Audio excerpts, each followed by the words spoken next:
सदाशिवसमारंभां शङ्कराचार्यमध्यमाम् अस्मदाचार्यपर्यन्तां वन्दे गुरुपरम्परां। श्रुतिस्मृतिपुराणानाम् आलयं करुणालयं नमामि भगवत्पादं शङ्करल्लोकशङ्करं शङ्करं शङ्कराचार्यं केशवं बादरायणं सूत्रभाष्यकृतौ वन्दे भगवन्तौ पुनः पुनः। नमस्कार. माधवी रघुवीर या यूट्यूब चॅनलमध्ये आपणा सर्वांचं अतिशय मनापासून सानंद स्वागत करत आहे. स्तोत्रसंपदा या उपक्रमाच्या माध्यमातून आपण नवनवीन स्तोत्रांचा परिचय, त्याचा थोडासा अर्थ, शब्दार्थ, त्याचा गुह्यार्थ, त्याच्यातलं सौंदर्य, त्याच्यातले अलंकार, पदलालित्य या सगळ्याचा हळूहळू थोडा थोडा परिचय करून घेतो आहे. हे परिचय करून घेत घेत आपली अनेक स्तोत्र झालीत. सगुण रूपाची झाली आहेत, निर्गुण रूप म्हणजे परापूजा अशीही काही स्तोत्र झाली आहेत, काही मानसपूजेची स्तोत्र झालेली आहेत, काही क्षमा याचना करणारी स्तोत्र आहेत.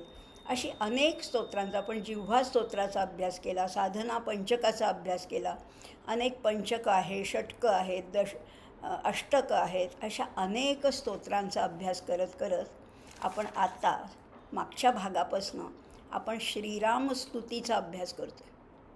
आत्ता चैत्र महिना सुरू झाला आहे. नुकतीच रामनवमी झालेली आहे आणि ह्या रामनवमीच्या म्हणजे अनेक घरामध्ये ह्या रामजन्माचं नवरात्र असतं. अशा ह्या रामनामाच्या नवरात्रामध्ये आपण ह्या दोन भागामध्ये म्हणजे मागच्या सोमवारी आणि ह्या सोमवारी आपण ही श्रीरामस्तुती काय आहे, आचार्यांना श्रीरामांबद्दल काय वाटतं, त्या श्रीरामाचं रूप कसं आहे, त्याचे गुण कसे आहेत, त्याचं कर्तृत्व काय आहे, हे सगळं समजून घेतो आहोत. आता ह्याच्या पुढच्या भागामध्ये अर्थातच मागच्या वेळेस मी म्हटलं होतं की ही श्रीरामस्तुती आहे ती बरीच मोठी आहे, म्हणजे 29 श्लोक आहेत ह्याच्यात आणि ते एका भागात होणं शक्य नाही आहे. आणि म्हणून आपण मागच्या भागात 15 श्लोक घेतले होते आणि ह्या भागात उरलेले 14 घेणार आहोत. मग या 14 श्लोकांचं आणखीन वैशिष्ट्य काय आहे, तर जसं रूप, गुण, कर्तृत्व ह्याचा जरी अभ्यास केला तरी राम किती प्रचंड पराक्रमी आहेत. त्यांच्या पराक्रमाचा, त्यांच्या शौर्याचा, त्यांच्या रणकर्कश राम आहेत. एरवी राम कसे सुकुमारौ महाबलौ, सुकुमार अतिशय कोमल आहेत, पण कोमल आहेत म्हणून ते मिळमिळीत नाही. त्यांचा प्रताप कसा आहे, त्यांचा पराक्रम कसा आहे, त्यांचं शौर्य कसं आहे, किंवा त्यांचं एक बाण कसं आहे, किंवा ज्याला आपण रामबाण म्हणतो, काय नेम आहे, अचूक नेम आहे. अशी रामाची अनेक गुणवैशिष्ट्य अजून शिल्लकच आहेत. खरं म्हटलं ना तर रामाबद्दल कितीही बोललं तरी ते कमीच आहे. प्रभू रामचंद्रांच्या लहानपणापासून आपण अनेक कथा अनेक वेगवेगळ्या लोकांकडून ऐकल्यात. अगदी पहिली कथा ऐकली असेल ती आजीच्या गोधडीत शिरून आजीच्या मुखातून ऐकलेली रामकथा असेल, कधी शिक्षकांनी सांगितली असतील, कधी वडीलधारी मंडळी असतील, कधी एखाद्या शिबिरामध्ये आपण ऐकली असेल, किंवा कधी रामकथेचं आयोजन केलं जातं तिथे ऐकली जाते. पण तरीसुद्धा अजूनही या रामकथेचा कंटाळा काही येत नाही, कारण अहो याला अंत पारच नाही आहे. खरं म्हटलं तर ही रामकथा प्रत्येकाच्या वेगवेगळ्या व्यक्तीच्या मुखातून ऐकताना ती वेगवेगळी भासत जाते. खरं रामकथा एकच आहे. एकच दशरथ राजा होता, त्याला 3च राण्या होत्या, त्याला 4 मुलं होती. हे सगळं काही नवीन आहे का आपल्याला? सगळं माहिती आहे, पण तरीसुद्धा प्रत्येक वेळेस ऐकताना औत्सुक्य वाढत जातं, उत्कंठा वाढत जाते आणि पुन्हा पुन्हा ती रामकथा कानांना सुख देणारी आहे, श्रवण सुखदायक अशी ती रामकथा आहे. पण आता ह्या रामकथेचं वाल्मिकीने तर वर्णन केलेलं आहे. अर्थात प्रत्येकानेच, कोणत्याही विद्वानाला रामकथेला स्पर्श केल्याशिवाय पुढे जाताच येत नाही. इतकी ही रामकथा आकर्षक आहे. पण तरीसुद्धा एवढी असूनसुद्धा महाकवी कालिदासांना मात्र रघुवंश लिहिताना, रघुवंश ही फार म्हणजे महाकाव्य आहे, पण हे महाकाव्य लिहितानासुद्धा महाकवी कालिदासालासुद्धा थोडीशी भीती वाटली. कारण महाकवी कालिदास म्हणत आहेत की केवढा तो रघुवंश आहे आणि माझी किती बुद्धी आहे, माझी बुद्धी अतिशय अल्प आहे आणि मी कसं काय हे पार करून जाणार आहे, मला काही खात्री नाही आहे.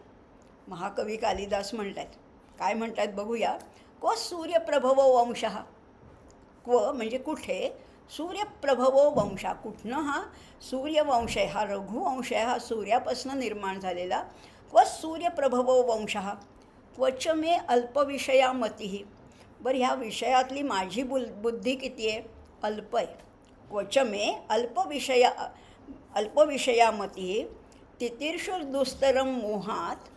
आणि हा एवढा महासागर ओलांडून जाण्याचं धाडस मी करतो आहे. तितीर्षु म्हणजे तरुण जाण्याचं. दुस्तरम, हा सागर कसा आहे, दुस्तर, ओलांडायला कठीण आहे, पण मोहामुळे, भ्रांतीमुळे मी हा ओलांडून जाऊ इच्छितो. आणि माझ्याजवळ काय आहे, एक होडकं आहे, एक लहानशी नाव आहे. आणि म्हणून पुढे म्हणत आहेत, तितीर्षुर दुस्तरम मोहात उडुपे नामस्मि सागरम. उडूप आहे, उडूप म्हणजे एक छोटीशी नाव आहे, छोटीशी नौका आहे. आणि हा महासागर एवढा मोठा आहे, हा मी कसा काय तरून जाणार आहे, पण जाईन. त्या प्रभू रामचंद्राच्या कृपेनेच मी हा तरून जाऊ शकीन. जेव्हा या नौकेचे कर्णधार जेव्हा स्वतः प्रभू रामचंद्र आहेत, तेव्हा या नौकेतून मला हे पार करणं काहीच कठीण जाणार नाही, जर प्रभू रामचंद्रांची कृपा असेल तर. आपणही असंच म्हणूया. हे चरित्र समजून घेताना प्रभू रामचंद्रांवर अनन्य भक्ती पाहिजे, निष्ठा पाहिजे, भाव पाहिजे, तरच हे आकलन आपल्याला होईल.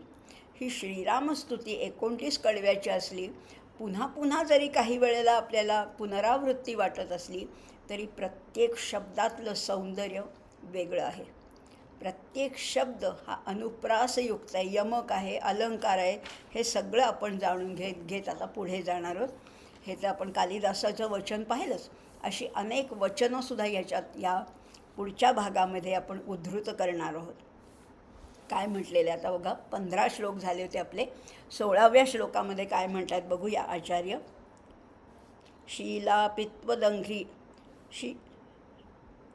वदंघ्री क्षमा संगिरणे रेणू प्रसादाधी चैतन्य भादत्त राम नरस्त्वत्पदस्वंद्व सेवा विधानात सुचैतन्यमेतीति किं चित्रमत्र.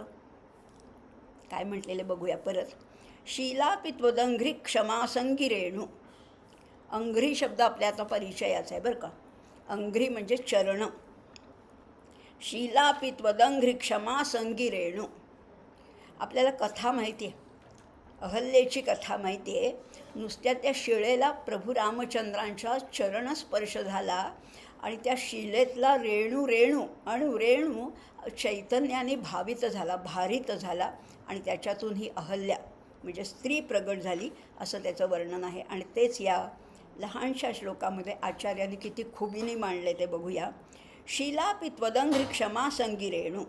हे रामराया, तुमच्या चरणकमलाच्या रजककणाच्या स्पर्शाने शिला देखील चित स्वरूपाला प्राप्त झाली. तिचा जडभाव नाहीसा झाला, तिच्यातून एक स्त्री उत्पन्न झाली. मग आता हे जर का एखाद्या दगडाबद्दल आहे, तर मनुष्याबद्दल काय सांगावं. नरस्त्वत्पदद्वंद्व सेवा विधानात. एखाद्या मनुष्याला त्याच्या तुमच्या चरणकमलाची सेवा करून मनुष्य जर का शुद्ध अशा चिदानंद स्वरूपाचा लाभ करून घेईल, याच्यात आश्चर्य ते काय. किंचित्रमत्र अत्र किंचित्रम. याच्यात आश्चित्रम म्हणजे आश्चर्य, वेगळं, आश्चर्यकारक ह्याच्यात काय आहे. अहो, साध्या शिलेमधनं एक तुम्ही स्त्री, तुमच्या केवळ चरणस्पर्शाने एक स्त्री निर्माण झाली, अहल्येला पुनर्जन्म, जणू काही पुनरुज्जीवन मिळालं. असं जर असेल तर मनुष्याने तुमच्या चरणकमलांची वारंवार जर का सेवा केली तर त्याचा उद्धार होणार नाही का. आणि ह्याच्यात आश्चर्य तर काय आहे. आश्चर्य नाहीच आहे, हे घडणारच आहे. एवढा तुमचा प्रभाव आहे, एवढं तुमचं सामर्थ्य आहे, एवढ्या तुमच्या चरणकमलामध्ये पावित्र्य आहे, केवढं मांगल्य आहे असं म्हटलेलं आहे. पुढे 17व्या मंत्रामध्ये म्हटले, पवित्रम चरित्रम विचित्रम त्वदीयम. आचार्य सांगतात तर आहेतच, पण हे दुर्मिळ असं अक्षर आहे, फारसं वापरलं जात नाही, ते 3दा वापरले. पवित्रम चरित्रम विचित्रम त्वदीयम नराये स्मरन्त्यं वहं रामचंद्र भवन्तं भवान्तं भरन्तं भजन्तो लभन्ते कृतान्तं न पश्यन्यतो ते असं म्हटलेलं आहे. कसं आहे तुमचं चरित्र? पवित्र आहे, पवित्र आहे. हे रामराया, तुमचं चरित्र मोठं पवित्र आहे, ते अतिशय आश्चर्यकारक. विचित्र म्हटलेले, मग अशा आपल्याला चित्र शब्द आला, इथे आता विचित्र म्हटलेलं म्हणजे आश्चर्यकारक आहे. किती घटना घडल्यात ना या रामचरित्रामध्ये, केवढ्या घटना आहेत आणि किती परस्पर विरोधी आहेत. उद्या राज्याभिषेक होणार असं सगळं ठरलेलं असताना त्याच रात्री त्यांना निरोप मिळतो की तुला उद्या वनवासात जायचं आहे. कुठे राज्याभिषेक, कुठे वनवास, 2 परस्पर विरोधी घटना पाठोपाठ घडतात. पण तरीसुद्धा प्रभू रामचंद्र निश्चल आहेत, स्थितप्रज्ञ आहेत. आनंदाच्या प्रसंगामध्ये सुद्धा ते हुरळून जात नाही. या वनवासात जायचा आदेश मिळतो तेव्हाही ते खचून जात नाहीत. तुमचं असं चरित्र आहे. पवित्रम चरित्रम विचित्रम त्वदीयम नराये स्मरन्त्यन्वहं रामचंद्र. हे जे त्याचं श्रवण जे कोणी रोजच्या रोज पठण करतात, जे कोणी श्रवण करतात आणि तुम्हाला भजतात, तुमचं भजन पूजन आरती नामस्मरण करतात, त्यांना तुमची निश्चितच प्राप्ती होते असं म्हटलेलं आहे. भवंतम भवांतम, तुम्ही काय करता? भवाचा अंत करता. त्यांची जी सांसारिक दुःख आहेत ना, संसार दुःखाचा तुम्ही निश्चित नाश करता. आणि काय करता? भरंतम भजंतो न लभन्ते कृतांतम. कृतांतालासुद्धा तुम्ही तर्जनी दाखवत आहे. भर्जनम भवबीजानाम अर्जनम सुखसंपदाम तर्जनम यमदूतानाम राम रामेति गर्जनम. तेच इथे सांगितले. लभन्ते कृतांतम न पश्यन्त्यतो ते. अंतकाळी त्या यमाला अवलोकन करण्याची पाळी तुमच्या भक्तांवर येत नाही. म्हणजे यमराजसुद्धा त्यांच्यापासून लांब राहतात, त्यांना अकाली मृत्यू येत नाही असं सांगितलेलं आहे. असं हे प्रभू रामचंद्रांचं चरित्र, त्यांच्या चरणकमलांचं महात्म्य सांगितलं आहे. आता जे तुमची भक्ती करतात, जे तुमचे खरे अनन्य भक्त आहेत, त्यांना काय काय प्राप्त होतं? आपण कोण आहात? प्रभू रामचंद्रांच्या आता कर्तृत्वाचा, त्यांच्या कार्याचा आता गौरव केलेला आहे. काय म्हणतात आता बघूया. 18व्या श्लोकामध्ये, सपुण्यश्च गण्यश्च शरण्यो ममायम नरो वेदयो देव चूडामणी त्वाम सदाकारमेकं चिदानंदरूपं मनोवागम्यं परंधाम राम. हे प्रभू रामचंद्रा, सगळ्या देवांमध्ये आपण चूडामणी आहोत. चूडामणी, श्रेष्ठ. चूडा म्हणजे वरती आपण जे बांधतात, केसांचं जे बुचडा बांधतात आणि त्याच्यावर जे रत्न लावलेलं असतं त्याला चूडामणी असं म्हटलं. सगळ्या देवांच्या अग्रस्थानी आपण आहात. रामनाम हे सगळ्यात सोपं नाव आहे. कृष्णामध्ये तरी जोडाक्षर आहेत. रामनाम हे घ्यायला अतिशय सोपं आहे. आणि म्हणून हे रामनाम आणि हे प्रभू रामचंद्र सगळ्या देवांमध्ये श्रेष्ठ आहेत. आमचे समर्थ तर फार सुंदर सांगतात. कथा सगळ्यांच्याच छान आहेत. कृष्ण कथा काय गोड आहे, रामकथा म्हणजे अनेक कथा आहेत, पण तरीसुद्धा त्याच्यातली श्रेष्ठ कथा कुठली? तर रामाची कथा ही श्रेष्ठ आहे. समर्थ म्हणतात, कथा मोरयाची, कथा मोरयाची, कथा कार्तिकाची, कथा शंकराची, कथा भास्कराची, समस्तांमध्ये परिश्रेष्ठ कथा राघवाची. सगळ्या कथा आहेत, सगळ्या अतिशय आकर्षक आहेत, मनोरंजक अशा कथा आहेत, पण तरी सगळ्यातली श्रेष्ठ कथा कोण आहे? तर ही राघवाची कथा आहे. असा हा चूडामणी आहे. सगळ्या देवांमध्ये चूडामणी आहेत. आणि कसा आहे तो? शरण्य आहे, शरण जाण्यास योग्य. ज्याला शरण जावं आणि निश्चितपणाने तुम्हाला अभय मिळेल, तुम्हाला संरक्षण मिळेल, तुम्हाला वरदान मिळेल असा प्रभू रामचंद्र आहे. आणि म्हणून तो कसा आहे, शरण्य. शरण जाण्यास प्रभू रामचंद्र योग्य आहेत. तेच माझं रक्षण करतील अशी ज्यांची दृढ श्रद्धा आहे. रामाचे भक्त म्हणतात की मी कुठेही असलो तरी प्रभू रामचंद्र मला वाचवतील अशी ज्यांची श्रद्धा आहे ते खरोखर धन्य आहेत, मान्य आहेत आणि पुण्यवान आहे. म्हणून म्हटले, सपुण्य सगण्य शरण्यो ममायम नरो वेद यो देव चूडामणी त्वाम. तू देवांचा चूडामणीत असं ज्यांना माहिती आहे, तू शरण जाण्यास योग्य असं जे मानतात ते पुण्यवान आहेत, ते धन्य आहेत, ते मान्य आहेत. कारण तू कसा आहेस, सदाकारमेकं चिदानंद रूपम. एकमेव सच्चिदानंद स्वरूप असे तुम्ही आहात आणि मनाला तुमचा थांगपत्ता लागत नाही. इतके तुम्ही सगळ्या भक्तांच्या ठिकाणी धावून जाता. समर्थ तर मनाच्या श्लोकात म्हणतात, सदा चक्रवाकासी मार्तंड जैसा उडी घालितो संकटी स्वामी तैसा. हरिभक्तीचा घाव गाजे निशाणी नुपेक्षी कदा रामदासाभिमानी. चक्रवाक पक्षासाठी हा मार्तंड होऊन, हा सूर्य होऊन धावून जातो. उडी घालितो संकटी स्वामी तैसा. भक्तांच्या रक्षणासाठी हा संकटात सुद्धा उडी घेणारा असे प्रभू रामचंद्र आहेत. ते सच्चिदानंद स्वरूप आहेत. पण एवढं असूनसुद्धा मनाला त्यांचा थांगपत्ता लागत नाही. कुठल्या रामाचा, परब्रह्मस्वरूप रामाचा. वेदांत वेद्यो यज्ञेश पुराण पुरुषोत्तम असे प्रभू रामचंद्र आहेत. त्यामुळे त्यांचा थांगपत्ता लागत नाही. वाणीला वर्णन करता येत नाही. वाणी थकते, वाणी शिणते. प्रभू रामचंद्रांचं कितीही वर्णन केलं तरी वाणीचं समाधान होत नाही, वाणीला पूर्णताच येत नाही अशी आहे. आणि हे कसे आहेत, परंधाम राम. आणि तरीसुद्धा ते सगळ्यांचे आश्रयस्थान आहेत, सगळ्यांचा आधार आहेत, सगळ्यांना प्रकाश देणारे असे आहेत. काय सुंदर वर्णन केलेलं आहे. असे अनेक सगळ्या संतांनी म्हणा, विद्वानांनी म्हणा, आचार्यांनी म्हणा किंवा आजच्या कवींनीसुद्धा त्याचं फार सुंदर वर्णन केलेलं आहे. आमचे हिंदीतले प्रसिद्ध कवी, सुप्रसिद्ध कवी मैथिली शरण गुप्त तर म्हणतात की तुझ्याबद्दल इतके सगळे लोक बोलतात रामा, कारण अरे तुझं चरित्रच इतकं गोड आहे. तुझ्या चरित्रामध्ये काव्य भरलेलं आहे, रसिकत्व भरलेलं आहे. तुझं चरित्र कसं आहे सांगू का, राम तेरा चरित्र स्वयं ही एक काव्य है. राम तेरा चरित्र स्वयं ही काव्य है. कोई कवी बन जाए ये तो सहज संभाव्य है.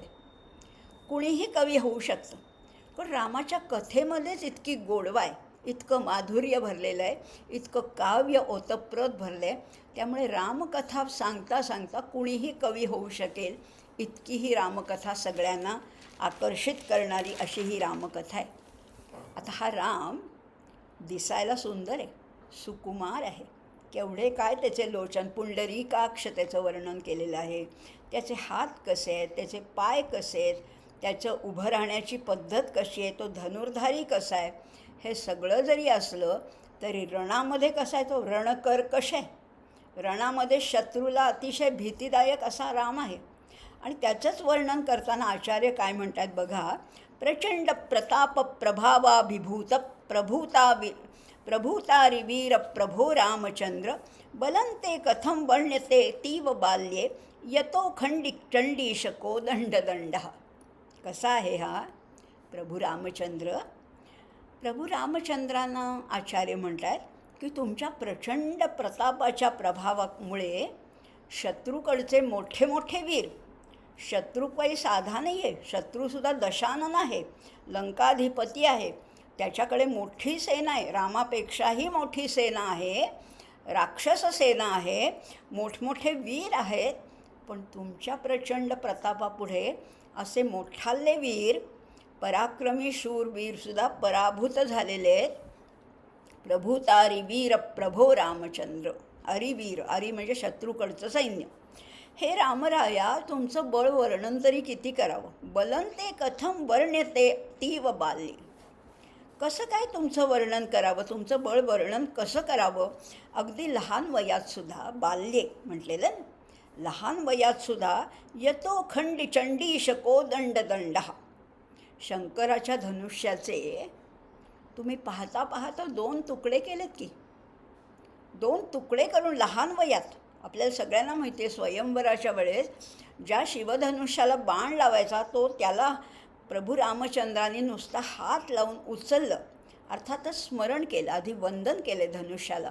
आपल्या गुरूंना वंदन करून त्या धनुष्याला उचलायचा प्रयत्न केला. त्याचे काडकन असे 2 तुकडे झाले. एवढा तुमचा पराक्रम आहे.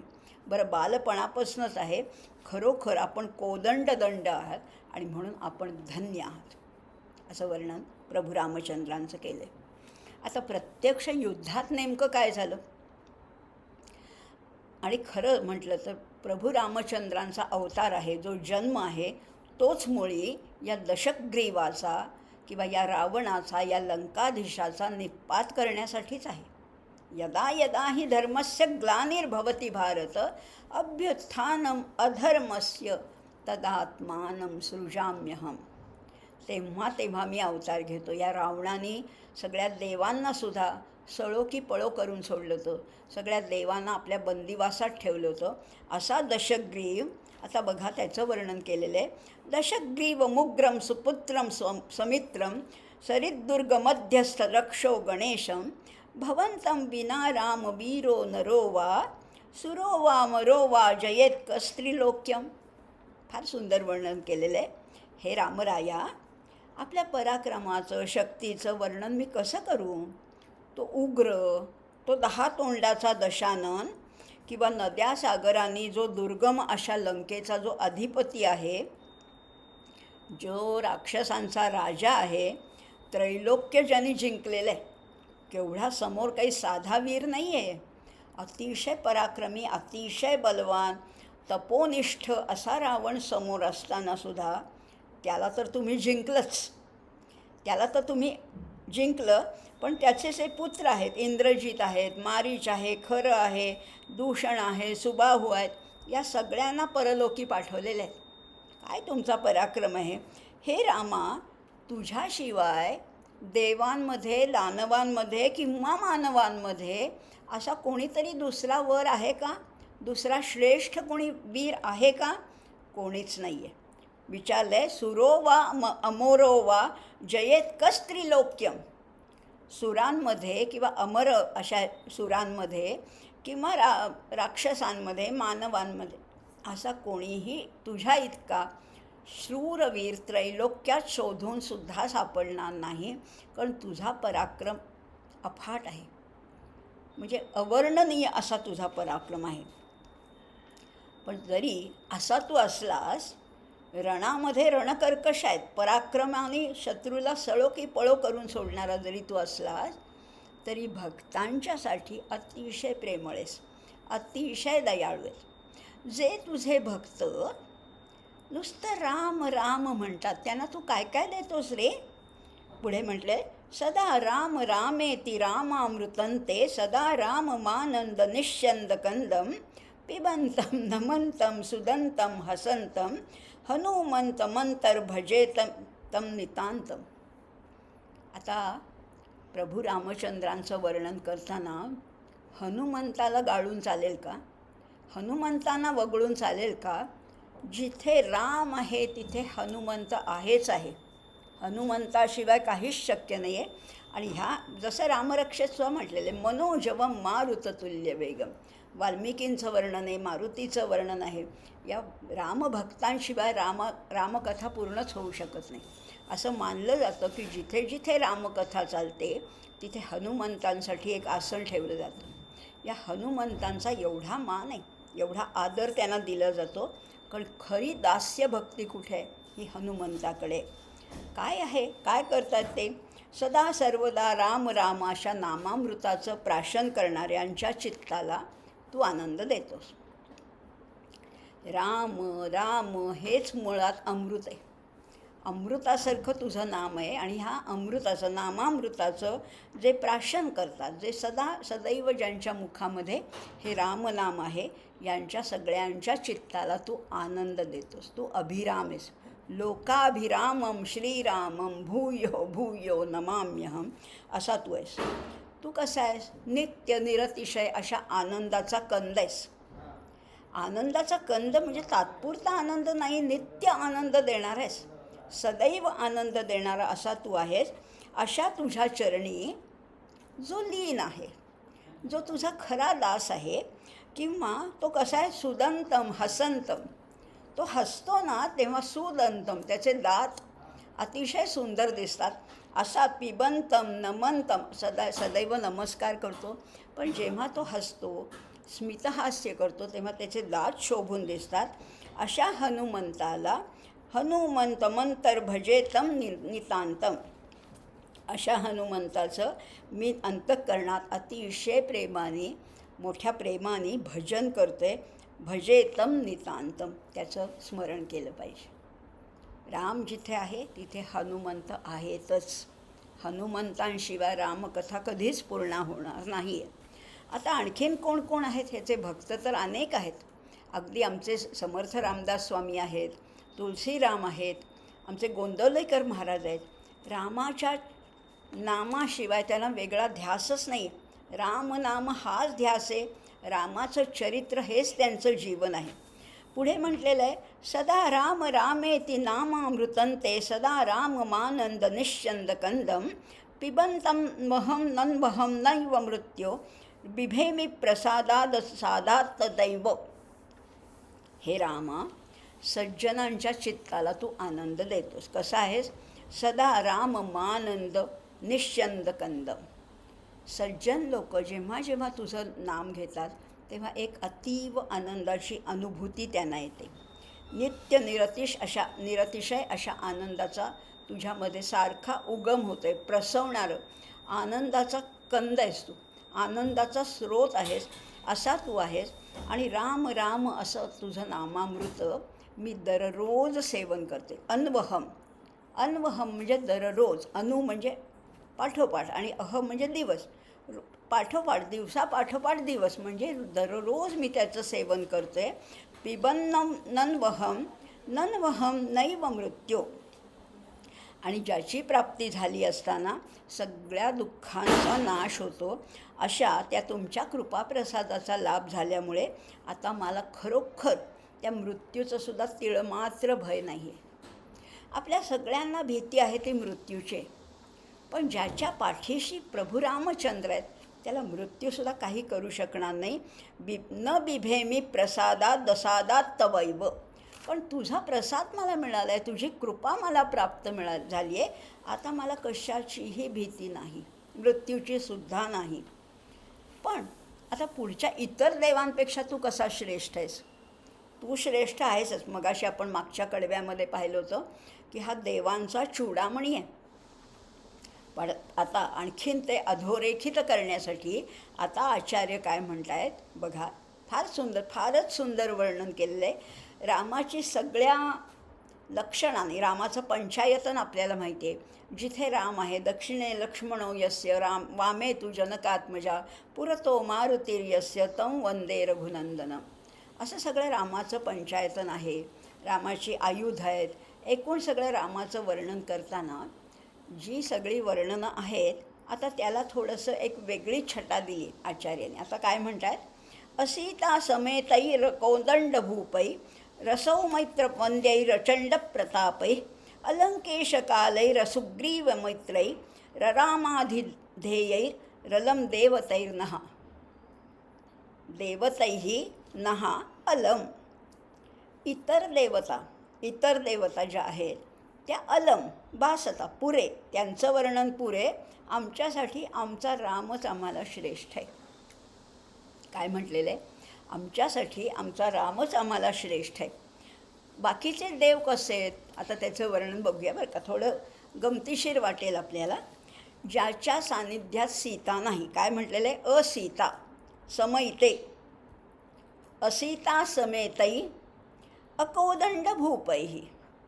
ज्याच्या हातामध्ये धनुष्य शोभत नाही, ज्याच्या सन्निध सीता नाही आहे, ज्याच्या हातामध्ये धनुष्य नाही आहे, अवंद्यै रचंड प्रतापै सौमित्र वंद्यै, सौमित्र म्हणजे लक्ष्मण, ज्याच्याजवळ लक्ष्मण नाही आहे किंवा लक्ष्मण ज्याला वंदन करत नाही आहे, ज्याचा असा प्रचंड असा प्रताप नाही आहे, अलंकेश कालै, ज्याच्या शत्रूसुद्धा लंकाधीश काळाचा जे काळ झाले नाहीत, किंवा असुग्रीव मित्रै, जिथे जिथे र आलं आहे ना या श्लोकामध्ये, जिथे जिथे र आलं आहे तो वस्तुतः आहे. जसं असीता, असौमित्र, अकोदंड किंवा अलंकेश असं सगळीकडे आलेलं आहे. जिथे र आला आहे तिथे संधी झाल्यामुळे तो र झाला आहे.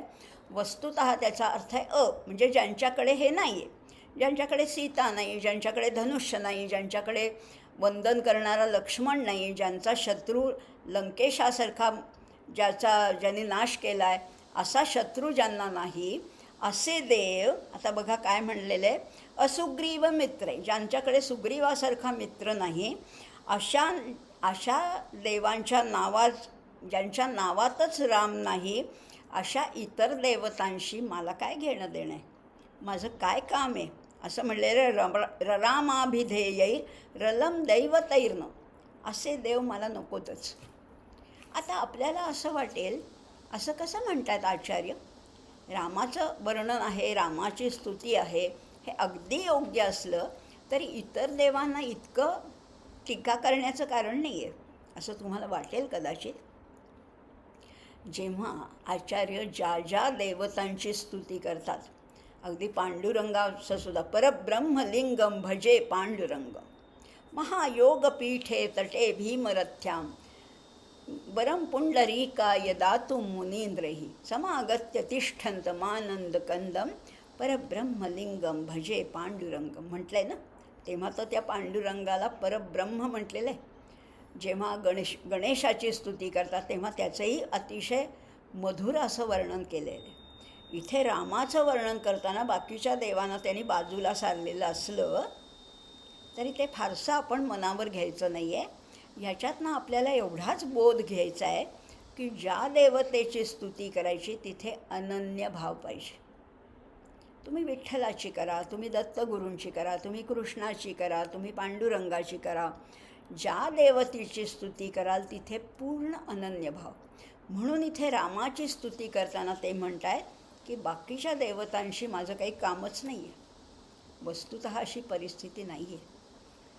आचार्य सगळ्या देवतांचे, म्हणजे ज्या ज्या मंदिरात ते जायचे, अगदी कालभैरव असू दे, भवानी असू दे, अन्नपूर्णा असू दे, सगळ्यांची स्तोत्र आचार्यांनी रचली आहे. पण इथे रामाचं वर्णन करताना बाकीच्या देवतांना ते बाजूला सारत आहेत. पण हे तेवढंच घ्यायचं आहे. आचार्यांचा अधिकार मोठा आहे, आपला हा अधिकार त्या मानाने काहीच नाही आहे. आता हेच वर्णन पुढे नेताना ते म्हणत आहेत आता रामाचं बसणं कसं आहे, वीरासन कसं आहे, कोणत्याही रूपामध्ये समुद्र तटावरनं जेव्हा धनुष्य घेऊन राम असे एक पाय पुढे टाकतायत ते रूप किती छान आहे, किंवा धनुष्याचा भंग करणारं रूप कसं आहे, सीतेला म्हणजे सिंहासनावर बसलेलं पट्टाभिषिक्त रामाचं रूप कसं आहे, हे सगळ्या रूपाचं वर्णन ह्याच्यात आलेलं आहे. अवीरासनस्थैर चिन्मुद्रिकाढ्यै, चिन्मुद्रिका आहे. रभक्ता जनेयादी तत्वप्रकाशै अमंदारमूलैरमंदारमालै ररामाभिधेयैरलं दैवतैर्न. शेवटची ओळ, शेवटचा चरण तसाच आहे जसा मागच्या श्लोकात होता. रामाचं वैशिष्ट्य काय, ते वीरासनामध्ये बसतात. राम ज्या स्थितीमध्ये बसतात त्याला वीरासन असं म्हटलेलं आहे. पण जे देव वीरासनामध्ये बसले नाहीत, अवीरासनस्थैर चिन्मुद्रिकाढ्यै, ज्यांनी चिन्मुद्रा म्हणजे ज्ञानमुद्रा धारण केलेली नाही, ज्यांना रभक्तांजनेयादी, अंजनेय हा ज्यांचा भक्त आहे, अंजनेय म्हणजे अंजनी पुत्र म्हणजे हनुमान, असा ज्यांचा भक्त नाही, त्यांनी पुष्कळ अध्यात्मतत्वाचा भक्तांना प्रकाश दिलेला नाही. अमंदार मूलै, जे कल्पवृक्षाच्या तळवटी बसलेले नाही आहेत, अमंदार मूलै रमंदार मालै, किंवा ज्यांनी गळ्यामध्ये मंदार पुष्प म्हणजे कल्पसुमनांच्या माळा घातल्या नाहीत, असे देव जरी मोठे असले तरी मला ते नको. माझी भक्ती फक्त प्रभू रामचंद्रांवरे. नान्यंजाने नैव जाने न जाने. रामरक्षेमध्ये सुद्धा म्हटले ना, अन्यम न जाने, मला दुसरं नकोच, फक्त प्रभू रामचंद्र. तेच इथे म्हटलेलं आहे.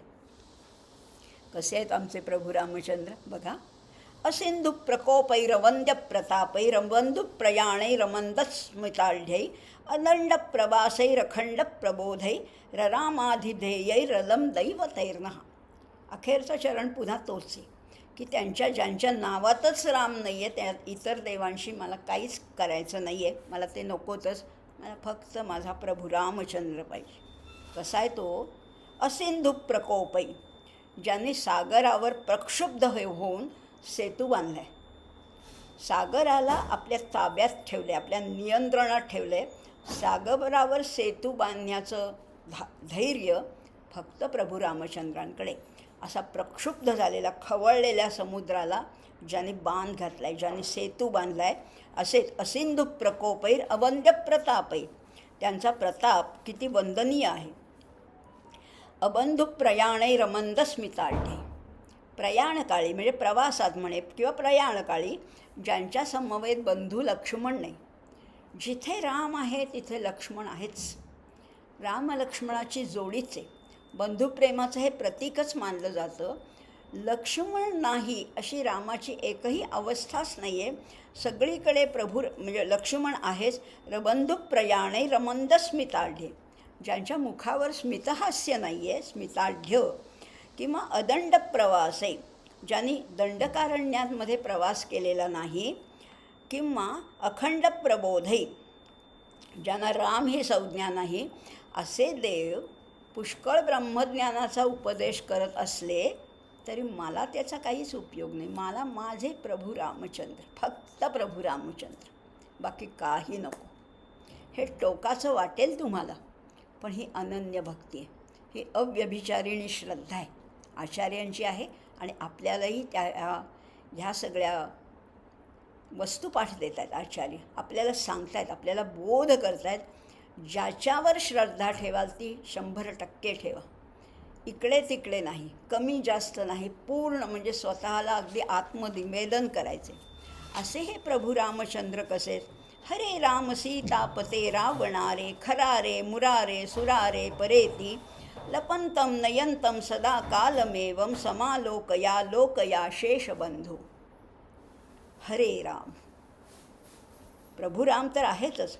हरे राम, हरण करणारे, काय दुःखाचं हरण करणारे हरे राम. आणि कसे? सीतापते.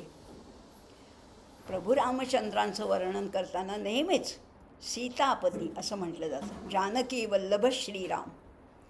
आधी स्त्रीचा उल्लेख असतो, आधी पत्नीचा. इथे सीतापती आहे, जानकी नायक आहेत, रावणारी आहेत, रावणाचे शत्रू, रावणांचा अंत करणारे दशानन अंतक असे आहेत. खरारे मुरारे सुरारे परेती. खरं आणि दूषण हे 2 राक्षस अतिशय त्रास देत होते. अशा दोन्ही राक्षसांचा, खरारे मुरारे, मूर राक्षसाचा अंत करणारे, सुरारे म्हणजे दैत्यांचा अंत करणारे, परेती, पर म्हणजे परमेश्वर स्वरूप प्रभू रामचंद्र आहेत. लपंतम नयंतम सदा कालमेवम. असं तुमचं मी नाव घेत, नेहमी आपलं नाव घेत काळ व्यतीत करत असतो. हे प्रभू जगदीश्वरा, तुम्ही कसे आहात? तुम्ही विश्वबंधू आहात, विश्वाचे बंधू आहात. माझ्याकडे कृपादृष्टीने पुन्हा पुन्हा पहा, पुन्हा पुन्हा पहा. समालोकय आलोकय, आलोकय अवलोकय म्हणजे माझ्याकडे पहा. समालोकय म्हणजे म्हणजे अतिशय कृपापूर्ण दृष्टीने माझ्याकडे पहा. कारण तुम्ही शेषबंधू आहात. शेष हे लक्ष्मणाचं पण नाव आहे, त्याचे बंधू आहात किंवा जगतबंधू असाही त्याचा अर्थ होऊ शकतो. अशा प्रभू रामचंद्रा, माझ्यावर तुमची कृपादृष्टी असू दे.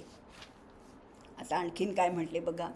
नमस्ते सुमित्रा सुपुत्राभिवंद्य, नमस्ते सदा कैकयी नंदनेर्य, नमस्ते सदा वानराधीश वंद्य, नमस्ते नमस्ते सदा रामचंद्र. आता वेगवेगळ्या लोकांनी कसं त्यांना वंदन केलेलं आहे. कुणी वंदन केलेलं आहे? नमस्ते सुमित्रा सुपुत्रा अभिवंद्य. सुमित्रेचा सुपुत्र. सुमित्रेचा सुपुत्र कोण आहे? तो लक्ष्मण आहे. हा नेहमी ज्याला वंदन करतो बरं का. नमस्ते सुमित्रा सुपुत्राभिवंद्य. नमस्ते सदा कैकयी नंदनेड्य. आता कैकयीचा नंदन कोण आहे? तो आहे भरत. नमस्ते सदा कैकयी नंदनेड्य. ईड्य धातू आपल्याला गेला. ईड म्हणजे आदरणीय, पूजनीय, वंदनीय. कैकयीच्या पुत्राला म्हणजे भरताला तर प्रभू रामचंद्र दूर होते, ते वनात राहत होते आणि भरत हा नंदीग्राममध्ये होता. अयोध्येच्या जवळ, अयोध्याच्या सिंहासनावर भरत कधीही बसला नाही. नंदीग्राममध्ये त्यांनी त्या पादुकांची पूजा करत आपलं राज्यकारभार सांभाळलेला आहे. प्रभू रामचंद्रांच्या आदेशानुसार हे सगळं केलेलं आहे. अशा कैकयीचा नंदन भरत, ज्यांची नेहमी स्तुती करतो, ज्यांचा नेहमी आदर्श ठेवतो, असे तुम्ही आहात. नमस्ते सदा वानराधीश वंद्य. वानरांचे जे अधीश आहे, जो वायुनंदन आहे, जो पवनपुत्र हनुमान आहे, तो सुद्धा ज्याला नेहमी वंदन करतो, अशा रामाला नमस्ते नमस्ते सदा रामचंद्र. अशा रामचंद्रांना मी सदा सर्व काळ नमस्कार करतो आहे. किती प्रकाराने, म्हणजे आता एक प्रभू रामचंद्रांना नमस्कार एवढं आम्हाला कळलं, पण त्याचे किती पैलू आहेत. लक्ष्मणाने कसं वंदन केले, भरतानी कसं केले, हनुमंतानी कसं केले, लंकाधीशाचा कसा निपात केले, खरं दूषणांना कसं संपवून टाकले, किंवा अगदी त्यांच्या स्वयंवराच्या वेळच्या धनुष्याचा भंग कसा, किती या रामकथेचे किती पैलू ह्याच्यामध्ये सामावलेले आहेत. प्रभू रामचंद्रांना वंदन केलं तरी एकेका श्लोकामध्ये त्यांचा पराक्रम, त्याच्या आजूबाजूच्या सगळ्या कथा आपल्याला त्याचं स्मरण करून देणारे ही रामस्तुती आहे. आता अगदी शेवटचे आता 2च श्लोक राहिलेत. पुन्हा पुन्हा माझ्यावर आपली कृपा असू देत. हे तर वर्णन मी केलंच आहे. आचार्य म्हणतात मी हे वर्णन केलंच आहे, पण आता तुम्ही माझ्यावर कृपा करा. कशी कृपा करा?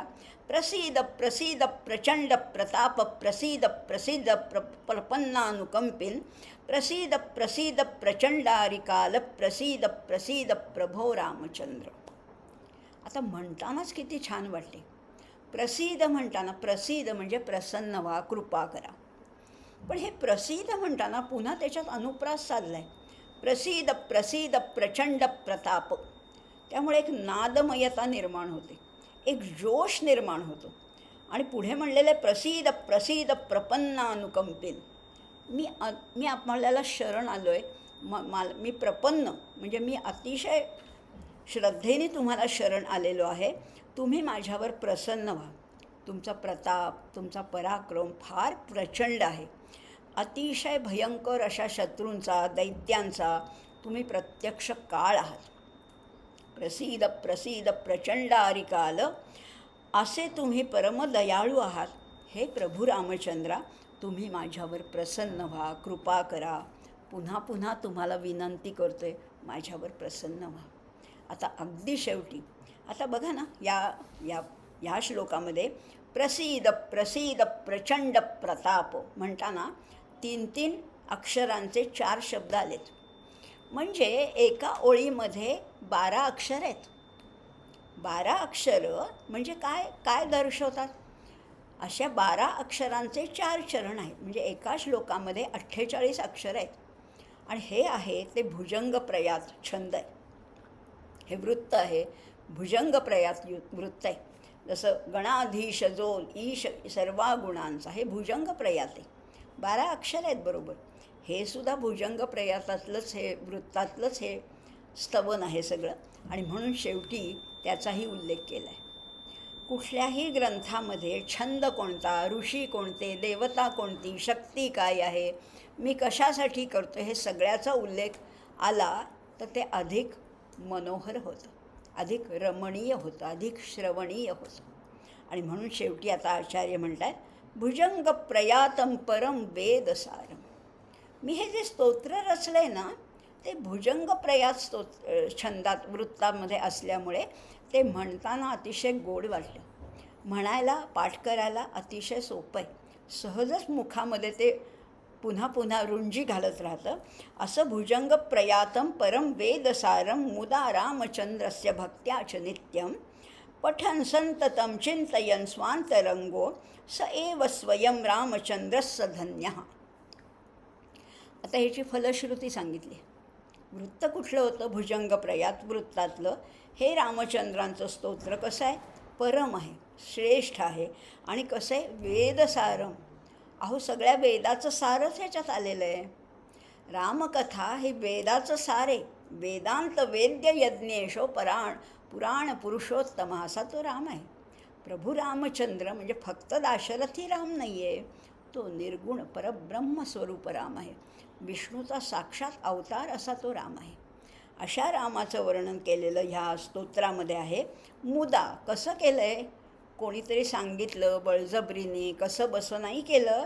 हे आनंदाने आणि भक्तीने वाचायचे. मुदा म्हणजे आनंदाने. मुद धातू आहे मोद. मुदा रामचंद्रस्य भक्त्याच नित्यम आणि भक्तिभावाने म्हणायचे. आनंदाने आणि भक्तिभावाने जो कोणी हे म्हणेल, पठन संततं चिंतयन् स्वांतरंगो, जो ह्याचं नित्य पठण करेल त्याला काय मिळणार आहे? आणि आपल्या अंतरंगामध्ये प्रभू रामचंद्रांचं ध्यान करायचे. मारुतीच्या हृदयामध्ये कसा प्रभू रामचंद्रांचा वास होता, आपल्या अंतःकरणामध्ये सुद्धा प्रभू रामचंद्रांचं निवासस्थान असेल, इतकं चिंतन ते खोलवर रुजलं पाहिजे. जेव्हा असं चिंतन आमच्या अंतरंगात चिंतन होईल, काय होणार आहे? त्याचं फळ काय आम्हाला मिळणार आहे? स एव स्वयं रामचंद्रस्य धन्यः. ती व्यक्ती, तो साधक, तो भक्त स्वतः प्रभू रामचंद्र बनेल आणि तो धन्य होईल. त्याचं आयुष्य, त्याचं जीवन धन्य होईल जेव्हा तो स्वतः प्रभू रामचंद्र होणार आहे. प्रभू रामचंद्र होणार म्हणजे काय आहे?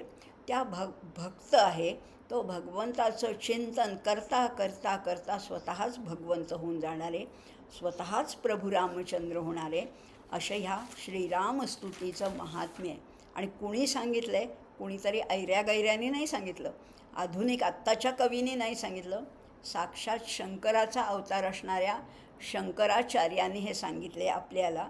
आणि शंकराचं, शिवशंकरांचं आणि प्रभू रामचंद्रांचं नातं पण फार वेगळं विलक्षण आहे. इथे आचार्य आपल्याला प्रॉमिस करत आहेत, ॲश्युरन्स देत आहेत, खात्रीने सांगत आहेत की जो कोणी असं आनंदाने भक्तीने ह्याचं स्मरण करेल, पठण करेल, चिंतन करेल, रामनामाचं ध्यान करेल, तो स्वतःच प्रभू रामचंद्र बनून जाईल. इतकं ह्या स्तोत्राचं महात्म्य आहे. आणि आत्ताचा काळही इतका अनुकूल आहे. वर्षप्रतिपदेपासून म्हणजे गुढीपाडव्यापासून रामनवमीपर्यंत हे 9 दिवस ह्या काळामध्ये रामशक्ती जागृत असते. जितक्या वेळा रामरक्षा, जितक्या वेळा रामनाम आपल्या मुखात येईल, तेवढी आपली आध्यात्मिकदृष्ट्या प्रगती होणार आहे, असं हे आचार्यांचं वचन आहे. आणि त्याच वचनाला जागून आपण ह्या रामस्तुतीचा अभ्यास केला, थोडा परिचय करून घेतला, पूर्ण नाही पण ह्याचा आपण आपल्या घरीसुद्धा अभ्यास करून हे रामनाम आपल्या चित्तामध्ये मुरवायचे, स्थिर करायचे. अशीच त्याच्याचकडे प्रार्थना करूया की हे स्थिर करण्याची बुद्धी तू आम्हाला दे, असं म्हणूया. आणि इथेच थांबूया. सर्वेपि सुखिनः सन्तु सर्वे सन्तु निरामयाः सर्वे भद्राणि पश्यन्तु मा कश्चित् दुःखमाप्नुयात्. ओम शांती शांती शांती. धन्यवाद. नमस्ते नमस्ते समस्त प्रपंच प्रभोग प्रयोग प्रमाण प्रवीण मदीयं मनस्त्वत्पदद्वन्द्व सेवां विधातुं प्रवृत्तं सुचैतन्य सिद्धे शिलापि त्वदङ्घ्रि क्षमा संगिरेणु प्रसादात् विचैतन्यमाधत्त राम नरस्त्वत्पदद्वन्द्व सेवा विधानात् सुचैतन्यमेतीति किं चित्रमत्र पवित्रं चरित्रं विचित्रं त्वदीयं नराये स्मरन्त्यन्वहं रामचन्द्र भवन्तं भवान्तं भरन्तं भजन्तो लभन्ते कृतान्तं न पश्यन्त्यतोऽन्ते सपुण्यः सगण्यः शरण्यो ममायं नरो वेदयो दैवचूडामणिं त्वां सदाकारमेकं चिदानन्दरूपं मनोवागगम्यं परं धाम राम प्रचण्डप्रतापप्रभावाभिभूतप्रभृतारिवीरप्रभो रामचन्द्र बलन्ते कथं वर्ण्यतेऽतीव बाल्ये पतो खण्डिचण्डीशकोदण्डदण्डः दशग्रीवमुग्रं सपुत्रं समित्रं सरिद्दुर्गमध्यस्थरक्षो गणेशं भवन्तं विना रामवीरो नरो वा सुरो वा मरो वा जयत्कस्त्रिलोक्यां सदा राम रामेति रामामृतं ते सदा राममानन्दनिष्यन्दगन्धम् पिबन्तं नमन्तं सुदन्तं हसन्तं हनुमन्तमन्तर्भजेतं नितं सदा राम रामेति नामामृतं ते सदा राममानन्दनिष्यन्दकन्दं पिबन्नन्वहं नैव मृत्योर्बिभेमि प्रसादादसादात्तवैव सीता समेतैरकोदण्डभूषैः असौमित्रिवन्दिरचण्डप्रतापैः अलङ्केशकालैरसुग्रीवमित्रैः अरामाभिधेयैरलं देवतैर्नः अवीरासनस्थैरचिन्मुद्रिकाढ्यैः अभक्ताञ्जनेयादितत्त्वप्रकाशैः अमन्दारमूलैरमन्दारमालैः अरामाभिधेयैरलं देवतैर्नः असिन्धुप्रकोपैरवन्द्यप्रतापैः अबन्धुप्रयाणैरमन्दस्मिताढ्यैः अदण्डप्रवासैरखण्डप्रबोधैः अरामाभिधेयैरलं देवतैर्नः हरे राम सीतापते रावणारे खरारे मुरारे सुरारे परेति लपन्तं नयन्तं सदा कालमेवं समालोकया शेषबन्धो नमस्ते सुमित्रा सुपुत्राभिवन्द्य नमस्ते सदा कैकेयीनन्दनेड्य नमस्ते सदा वानराधीशवन्द्य नमस्ते सदा रामचन्द्र प्रसीद प्रसीद प्रचण्ड प्रताप प्रसीद प्रचण्डारिकाल प्रसीद प्रपन्नानुकम्पिं प्रसीद प्रभो रामचन्द्र भुजङ्गप्रयातं परं वेदसारं मुदा रामचन्द्रस्य भक्त्या च नित्यं पठन् सन्ततं चिन्तयन् स्वान्तरङ्गे स एव स्वयं रामचन्द्रस्य धन्यः।